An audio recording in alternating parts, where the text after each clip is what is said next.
여러분 안녕하십니까? 계속해서 포항에서 전해드립니다. 경북 동해안 지역은 오늘 비가 그치면서 다시 더워지겠습니다. 오늘 아침 최저기온은 포항 22, 울진, 영덕, 경주 21도를 기록했고 낮 최고 기온은 경주 30, 영덕 29, 포항 28, 울진은 27도까지 오르겠습니다. 자외선이 강해 자외선 차단제를 꼭 바르고 외출하는 게 좋겠습니다. 내일부터 시작되는 광복절 연휴 기간은 대체로 맑겠습니다. 바다의 물결은 0.5에서 2m로 일겠습니다. 전국에는 국가지정문화재를 제외하고도 시도지정문화재와 비등록문화재가 4천여 점이나 흩어져 있습니다. 정부의 관리 대상에서 제외되다 보니 훼손된 채 방치되는 경우가 많은데 문화재청과 지역 민간단체들이 힘을 모은 문화재 돌봄 사업이 대안이 되고 있습니다. 김형일 기자가 보도합니다. 신라 육부 촌장의 위패를 모신 경주 남산자락의 양산제입니다. 얹은 지 40년이 넘어 낡고 부서진 기와를 드러내고 말끔하게 수리합니다. 다른 곳에서는 부서진 벽체를 메우는 미장 작업이 한창이고 낡아서 삐걱대던 대문도 새롭게 손질했습니다. 모두 비등록 문화재나 시도 지정 문화재로 국비 지원을 받지 못해 그동안 방치돼 왔는데 문화재 돌봄 사업이 성과를 거두고 있습니다.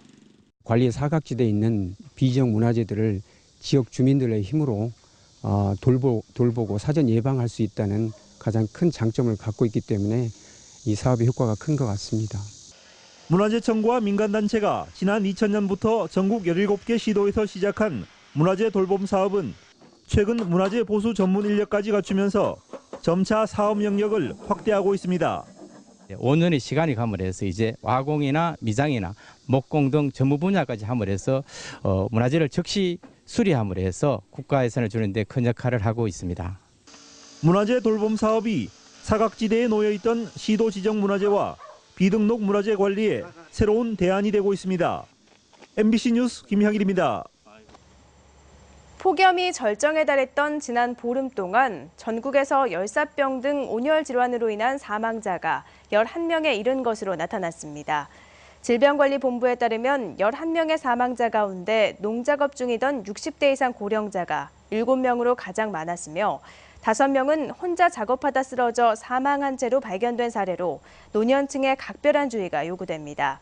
질병관리본부는 전국의 폭염특보는 해제됐지만 여름철이 끝날 때까지는 평년과 비슷한 무더위가 예상된다며 노약자들의 건강관리에 세심한 주의가 필요하다고 밝혔습니다.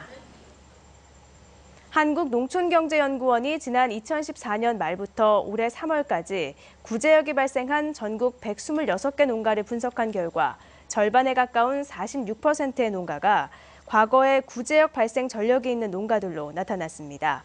또 우리나라 전체 양돈 농가 가운데 위탁 및 비육 농가 비중은 11%에 불과하지만 전체 구제역 발생 농가에서 차지하는 비율은 4배 이상 높은 46%에 달했습니다.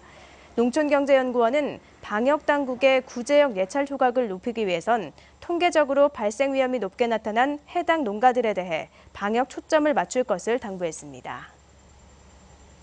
이상으로 MBC 뉴스를 마칩니다. 고맙습니다.